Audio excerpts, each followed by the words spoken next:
Let's take a look at this week's internet weather. So these are the top 10 most probed ports for yesterday, the 11th. So got a bunch of stuff that all shifted up together. So 23 TCP is Telnet, 1433 MSSQL server, 445 is SMB, which has been up there forever. 80 ICMP is ping.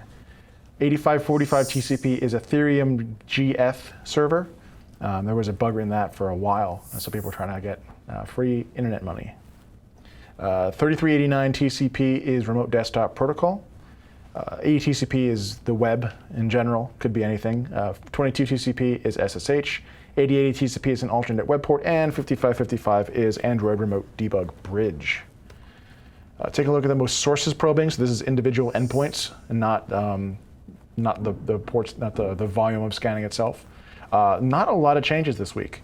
So 445 has stayed in the top after that 23, 1433, 80, 8080, 80, and 5555.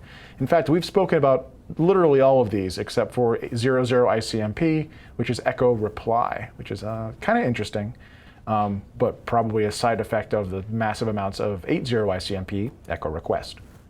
So we did have a uptick on port 23 TCP, Telnet. There's a 30-day view, and you can see that there's actually, it peaked out around 1.5 billion, scan flows per hour, which is really something. Unfortunately, I did not have the data on the sources for these. But when you see a change like that, it's typically because of a botnet. It's not necessarily true, but that's quite a jump to make for a small handful of bots. So I would say that this is either another botnet or a botnet that got retasked to something else. 1433 has just simply stayed high. It's actually trending downwards slightly. You can see it might be maybe not a daily cycle, but a regular cycle of peaks and valleys there. And again, that's a 30-day view. 8545, it looks like you've got like a regular on-off pattern. It's actually every couple hours or so, because you can see those gray lines indicate a 2-day period, the vertical ones. So it's going up and down several times a day. So it's some sort of schedule, but it's not like a daily cycle. We used to see when WannaCry was prevalent, 445.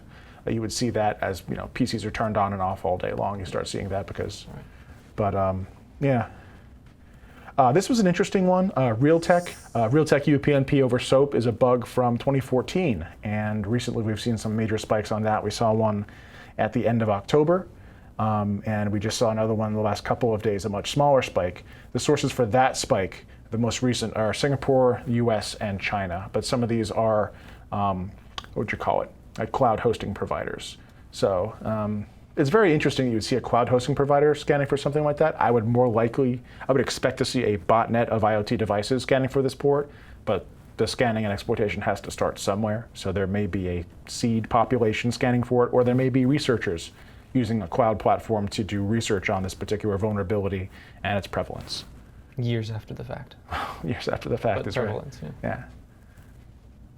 And this was an interesting one. It did not show up in the top 10, but it did show up on our list. Port 50802 TCP, and the only reference I could find to this port was an Avaya IP Office suite, and I believe it has something to do with SIP phones.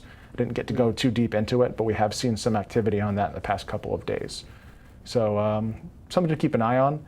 Sometimes you'll see scanning for a specific unique port where a vulnerability does not exist, but it's used as a tip-off that if this port is open and responds a certain way, I can then pivot to, you know, SSH and use a certain username and password pair.